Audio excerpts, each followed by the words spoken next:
오늘 우리가 볼 말씀은 열왕기하 8장 7절부터 15절까지의 말씀이 되겠습니다. 열왕기하 8장 7절 말씀부터 보겠습니다. 엘리사가 다메섹에 갔을 때 아람 왕 벤하닷이 병들었더니 왕에게 들리기를 이르되 하나님의 사람이 여기 이르렀나이다 하니 왕이 하사엘에게 이르되 너는 손에 예물을 가지고 가서 하나님의 사람을 맞이하고 내가 이 병에서 살아나겠는지 그를 통하여 여호와께 물으라.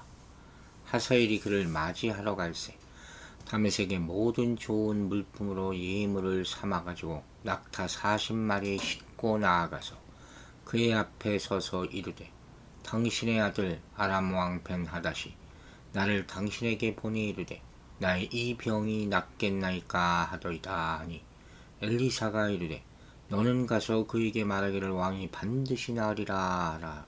그러나 여호와께서 그가 반드시 죽으리라고 내게 알게 하셨느니라 하고 하나님의 사람이 그가 부끄러워하기까지 그의 얼굴을 쏘아보다가 오니 하사엘이 이르되 내 주에 어찌하여 오시나이까 하는지라. 대답하되 네가 이스라엘 자손에게 행할 모든 악을 내가 알미라. 내가 그들의 성에 불을 지르며 장정을 칼로 죽이며 어린아이를 맺히며 아이벤 부녀를 가르리라 하니 하사엘이 이르되 당신의 개같은 종이 무엇이기에 이런 큰일을 행하오리까 하더라. 엘리사가 대답하되 여호와께서 내가 아람 왕이 될 것을 내게 알게 하셨느니라 하더라. 그가 엘리사를 떠나서 그의 주인에게 나아가니 왕이 그에게 묻되 엘리사가 내게 무슨 말을 하더냐 하니 대답하되 그가 내게 이르기를 왕이 반드시 살아나리라 하더라. 그 이튿날에 하사엘이 이불을 물에 적시어 왕의 얼굴에 덮음에 왕이 죽은지라. 그가 대신하여 왕이 되니라. 아멘. 참 인생사가 이렇게 복잡하고 아픈 일들의 연속입니다. 먼저 봅시다. 엘리사가 다메섹에 갔는데 그 소식이 아합 왕 벤하닷의 귀에까지 들어갔다 그랬어요. 7절부터 15절 오늘 말씀은 엘리사 설화의 절정에 해당한다고 볼 수 있죠. 즉 엘리사는 주변 나라에 이미 널리 알려져 있었고 외국의 왕이 예물을 보낼 정도로 노팔이 있었다는 거예요. 당시 아람 왕 벤하닷은 병들어 있었어요. 벤하닷이라는 명칭은 애굽 왕 바로처럼 이 아람 왕을 부르는 일반적인 명칭이라고 보면 될 것 같아요. 그런데 왕이 지금 이 하사엘에게 예물을 가지고 가서 자신의 병이 나을 수 있는지를 하나님의 사람에게 물어보라. 이렇게 명령하는 거죠. 외국의 왕이 하나님의 사람을 통해 하나님께 묻는 모습이 특별하죠. 바로 이스라엘 왕 아시아가 에그론의 실 바알세불에게 물으려 했던 모습과 너무 대조되는 것이죠. 이방 사람도 하나님께 묻는데 이스라엘 왕이 우상에게 묻는, 이스라엘이 얼마나 타락했는지를 보여주는 단적인 예라고 볼 수 있죠. 즉 하나님의 능력을 믿지 못하는 이스라엘 왕, 반면 외국의 왕이 오히려 하나님의 능력을 신뢰하는 모습을 대조적으로 지금 보여주고 있는 거예요. 그러니까 하시엘은 왕의 명령에 따라 엘리사를 만나러 가게 되는 그런 장면이죠. 낙타 40마리의 예물을 싣고 엘리사를 만나서 벤하닷 왕이 병에게 회복될 수 있겠습니까? 이렇게 물으러 가는 거예요. 이 모습 가운데 하사엘은 엘리사 앞에서 최대한으로 겸손한 태도를 보이는 동시에 이 아람 왕을 당신의 아들 아람 왕 벤하닷 이렇게까지 낮춰서 엘리사를 놓치고 있어요. 높이고 있는 그런 장면이죠. 그러면서 최대한 자신들은 낮추고 있는 그런 모습을 보이는 거예요. 이스라엘 왕들이 엘리사를 아버지 이렇게 부르는 경우가 있는데 이제는 외국인들도 엘리사를 아버지라고 부르고 있는 것이다. 자, 오늘 본문을 보면서 우리가 인생에 대한 생각을 좀 하게 되는 거예요. 이런 말들을 해요. 건강하고 뜻하는 일이 잘 될 때 사람들은 교만하기 쉽다. 그렇죠. 겸손할 일이 없는 거죠. 하지만 인생 살다 보면 누구나 실패할 때가 있고 늙고 병들 때가 오는 거예요. 병으로 인해 죽음을 두려워해서 엘리사에게 사람을 보내 물어보려는 아람 왕의 모습. 이건 왕의 모습이라고는 할 수 없겠죠. 정말 초라하죠. 벤하닷은 이스라엘과 싸우며 자신의 힘으로 어쩔 수 없는 하나님의 능력을 경험했거든요. 그리고 이제 병이 들자 여호와 하나님이 저주를 받았다고 생각했을지도 모르죠. 어쨌든 하나님의 존재, 그 능력을 의식하고 있는 거예요. 쇠약해졌을 때뿐만 아니라 잘 될 때에도 모든 사람은 죽을 수 있어요. 그리고 하나님이 우리 삶의 주권자 되심을 기억하는 것, 이것이 지혜 있는 사람의 모습임을 명심하시기 바랍니다. 사람은 보통 이런 것이 많을 때 미래에 대해서 불안감을 가지게 되죠. 아람 왕도 마찬가지죠. 병이 들자 불안해진 엘리사를 통해서 앞으로 자신이 어떻게 될지 알려고 하는 그런 태도를 보이고 있는 것이죠. 하나님에 대한 신앙은 없을지라도 여호와가 두려워할 만한 분임을 인식했던 것이. 요새 사람들은 믿음은 있는 척하면서 하나님을 두려워하지 않아요. 이게 더 나쁜 거예요. 사람은 세상의 화려함과 권력을 추구하기 마련이죠. 그러나 더 나이 들고 아프기 전에 인생의 허망함을 깨닫고 창조주 하나님을 기억하고 돌이켜야 한다는 거예요. 지금 여러분이 무엇을 바라고 있는지 한번 돌아보시기 바랍니다. 지혜로운 자는 푸른 마르고 꽃은 시드나 하나님의 말씀은 영원함을 기억한다고 했다는 사실 명심하시기 바랍니다. 이제 엘리사는 하사엘에게 왕이 반드시 병에게 회복될 것이라고 10절에서 예언하고 있어요. 근데 왕이 반드시 죽을 것이라는 예언도 뒤에 덧붙이거든요. 이게 뭡니까? 이랬다 저랬다 하는 것 같죠. 이게 무슨 소리냐? 아람 왕이 병에서 회복되기는 하겠지만 다른 이유로 결국에는 죽을 것이다. 그런 예언이에요. 여기서 반드시 죽으리라 하는 말은 늙어서 죽는 게 아니라 암살당할 것임을 암시한다. 이것까지 예언하는 거 보니까 이 엘리사의 이 계시의 능력이 아주 초절정에 이른 것 같죠. 그리고 이 하나님의 사람 엘리사는 하나님이 보여주시는 대로 예언하기는 했지만 하사엘이 나중에 아람의 왕이 되어서 이스라엘을 압박하고 이스라엘 백성을 잔혹하게 대할 것을 또 보게 되는 거예요. 이거 참 비통한 감정을 참을 수가 없어서 울음을 터뜨립니다. 장차 하사엘이 이끄는 아람 군대가 이스라엘 성읍을 점령하고 성에 불을 지르고 이스라엘의 젊이들 뿐만 아니라 어린아이들까지 죽이고 임신한 여인의 배를 가르는 등 끔찍한 짓을 저지를 것을 보게 되는 거예요. 그 비통함을 억누를 수 없게 되는 것이죠. 이 임신한 여인의 배를 갈랐다. 이런 잔혹한 짓을 하는 이유는 혹시 태어날 아이가 사내 아니면 장차 자라서 복수할 수 있으니까 미리 그 싹을 잘라버리는 그런 의도 때문에 했다고 해요. 어쨌든 너무 악한 것이죠. 근데 이 엘리사 입장에서 지금 계시의 말씀을 전하는 모습을 한번 보시라 하는 거예요. 자, 예언자가 뭡니까? 성령의 기름을 받고 순종하는 사람, 하나님의 명령에 음성에 순종하고 전하는 사람. 그게 예언자예요. 하나님은 직업이나 가문이나 나이 같은 거 상관하지 않으세요. 다만 오직 그가 성령에 사로잡혀 성령이 하고자 하는 말씀만 전하는지를 보시는 거예요. 그 사람이 쓰임 받는 거예요, 실제적으로. 근데 어려운 것은 뭐냐? 예언자는 축복뿐 아니라 비극적인 미래에 대한 경고도 하는 거예요. 그래서 죽음을 각오한 개인적 손해를 감수해야 한다는 거예요. 이게 하나님의 예언자예요. 그러니까 지금 하사엘에게 예언하는 엘리사의 마음은 얼마나 무거웠을까? 하지만 전할 수밖에 없죠.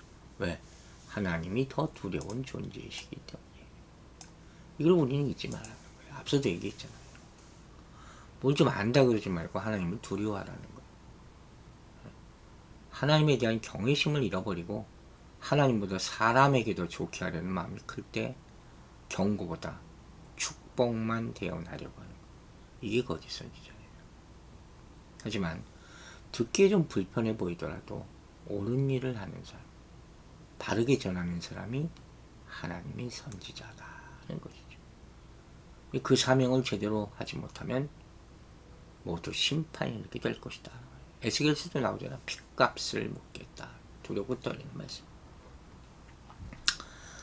또 한 가지, 오늘 본문을 통해서 우리가 돌이키지 않으면 하나님은 이방 나라와 악인을 통해서도 우리를 징계하실 수 있다는 거예요. 이스라엘이 그 예잖아요. 하사엘이 아니라 다른 사람이 왕이 된다고 해도 이 상황은 달라지지 않아요. 진짜 문제는 그들의 불순종이기 때문에 이걸 보시는 것이죠. 그러면 7장에서 이미 우리가 봤잖아요. 하나님은 아람에게 포위당해 멸망하게 된 이스라엘을 구원해 주셨어요. 이스라엘을 침략하기 위해서 혈안이었던 아람 왕은 병들어 죽음을 두려워할 만큼 쇠약해지게 되는 것이죠. 그런데 이스라엘은 여전히 바알을 섬기고 아합의 잘못된 선리를 따르고 있다. 이걸 잊어버려서는 안 돼요. 그러므로 아람 왕이 바뀌었다고 이스라엘에게 평화가 오지는 않아요. 무슨 의미인지 아시겠어요? 다른 사람이 어떻게 한다고 내 인생이 바뀌는 게 아니에요. 내가 변해야지. 이스라엘은 하사엘을 통해서 더 고통을 당하게 된다는 말씀이 그래서 나오는 거예요. 그러니까 엘리사는 그걸 보니까 그것 때문에 슬퍼하며 우는 것이죠. 뭐 때문에 울어야 하나? 이것도 중요한 거예요. 어리석은 자는 고난이 어떤 의미인지는 알지 못해요. 하지만 지혜로운 자는 하나님의 말씀을 통해서 징계를 받을 때 마음을 돌이켜 회개하게 됨을 명심하시기 바랍니다. 우리는 위기를 계속 만나게 되면 하나님이 왜 이렇게 가혹하게 대하시는지 모르겠다며 원망할 때가 있잖아요. 그러나 하나님의 백성이라는 사실이 세상 편하게 사는 것을 보장해 주지 않음을 알아야 돼요. 도리어 하나님 자녀이기 때문에 당하는 고통이 있다는 것을 알아야 될 것입니다. 문제는 하나님을 마음의 중심에 두지 못하고 그 상황에서 자신의 뜻대로 우상을 세우는 것이죠. 분명해요. 우리 중심이 바뀌지 않는다면 상황이 달라진다 해도 아무런 의미가 없어요. 아람 왕이 누구든지 이스라엘이 돌이키지 않으면 그들의 고통은 심해질 뿐이라는 것이죠. 그러므로 우리는 오로지 하나님 나라만을 갈망하며 그분의 다스림만을 의지해야 할 것입니다. 자, 이제 13절부터 15절까지 마지막 얘기가 나오죠. 하사엘이 이르되 당신에게 같은 종이 무엇이기에 이런 큰 일을 행하오리까 하더라. 엘리사가 대답하되 여호와께서 내가 아람 왕이 될 것을 내게 알게 하셨느니라 하더라. 참 이런 계시가 임한다는 것은 참 어마어마한 것이죠. 이제 때가 되어 엘리사가 하사엘에게 그 내용을 전달하고 있는 것이죠. 이 예언은 바로 뭐예요? 반란을 암시하는 거잖아요. 그러니까 하사엘이 지금 신중하게 행동할 수밖에 없는 것이죠. 마치 전혀 그런 일이 일어나지 않는다는 듯이 자신의 속내를 감추려고 하는 그런 모습을 보이고 있어요. 여기 나오는 자신을 개 같은 종이다. 이렇게 칭하는 것도 과도한 비하에 표현할 수 있고 또 높은 사람에게 자신을 소개하는 그런 표현이 될 수도 있겠죠. 어쨌든 엘리사의 예언은 하사엘의 반역에 불을 지핀 격이 되고 있습니다. 그 마음에 반역할 몸을 오래전부터 품을 수도 있는데 선지자가 네가 왕이 될 거야 하니까 어떻게 되겠어요? 마음이 굳히게 되는 것이죠. 그러니까 하사엘은 이게 신의 뜻이라 생각하면서 자신의 행동을 정당화하게 되는 거죠. 참 이런 것까지 예언을 할 수 있다는 것도 대단하지만 이런 일을 왜 시킬까? 그죠? 하나님 말씀 전하는 사람의 딜레마라는 게 있는 거예요. 이것은 또한 뭘 보여주느냐? 하나님의 통치는 이스라엘에만 국한되지 않고 온 세상에 미친다는 거예요. 아람 왕족까지. 여러분, 이스라엘에는 국경선이 있지만 하나님의 통치에는 국경선이 없다 하는 사실도 깨달으시기 바랍니다. 그리고 하사엘은 이번에 물을 적셔서 왕의 얼굴에 덮어 질식사시킵니다. 자, 높고 화려한 권력일수록 그 그림자가 짙다는 그런 말이 있어요. 한때 아람의 왕으로 주변 나라를 호령했던 벤하닷이었지만 마침내 초라하고 비참한 치욕을 맞게 되는 것이죠. 그는 병으로 인해 목숨을 잃을까 두려워서 엘리사에게 물으려 했지만 결국 부하에게 살해당해 죽고 말음. 참 아이러니죠. 아람 왕 벤하닷은 하사엘의 주인이었으므로 주인이 종에게 죽은 것 아닙니까? 또한 벤하닷을 죽이고 그를 대신해서 왕이 된 하사엘 또한 영원히 그 권세를 누릴 수는 없는 거예요. 여러분, 모든 나라를 모든 시간 동안 다스릴 수 있는 인간은 아무도 없어요. 오로지 하나님만이 나라와 권세와 영광을 영원히 누리심을 믿으시기 바랍니다. 사람은 높은 자리에서 부귀 영화를 누리는 사람들을 부러워하고 자신이 그렇게 되지 못하는 것을 안타까워하죠. 왜 그렇게 안타까워하는지 저는 이해가 안 갈 때가 많아요. 그렇게 세상에서 잘 되는 것을 부러워하고 그게 성공이라고 죽을 때까지 생각하는 사람들, 그 사람은 그리스도인이 아니에요. 분명히 기억해야 되는 것은 인간의 모든 영화는 일시적인 것이에요. 지나가는 것이에요. 특별히 악행을 통해 얻은 권세와 영화는 더욱 그렇습니다. 시편은 악인은 바람에 나는 겨와 같다 말합니다. 권세의 자리는 노리는 자가 많죠. 하사엘도 왕위를 차지하고 벤하닷을 죽이지 않습니까? 금방 사라질 소유에, 지위에 욕심부리는 허무한 인생이 되지 않도록 주의하시기 바랍니다. 지혜로운 자는 영원히 변하지 않는 것, 그것을 갖고자 소망합니다. 오늘 그것을 구하러 여러분과 저가 되기를 주의 이름으로 축원합니다. 기도하겠습니다. 아버지 하나님 감사합니다. 역사를 보면서 하나님의 역사의 주관자 되심을 다시 한번 깨닫게 하심을 감사드립니다. 우리 인생은 우리도 모릅니다. 실패하고 성공하고 그것이 중요한 것이 아니라 하나님의 뜻대로 살았는가, 그것이 중요함을 깨닫게 하여 주시옵소서. 누구나 실패할 때도 있고 누구나 늙고 병들 때가 옵니다. 그때 하나님이 우리 삶의 주관자 되심을 기억하게 하여 주시옵소서. 우리가 더 나이 들고 아프기 전에 인생의 허망함을 깨닫게 하여 주시고 창조주 하나님의 손에 우리 인생을 맡기는 믿음을 허락하여 주시옵소서.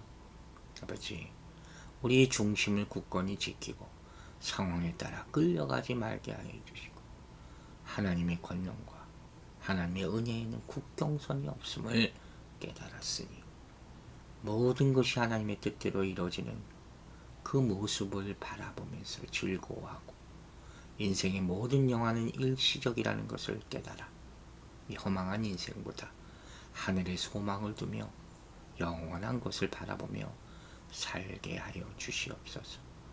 오늘 하루 한주원의 삶을 주의 의탁하오며 예수 그리스도의 이름으로 기도했습니다.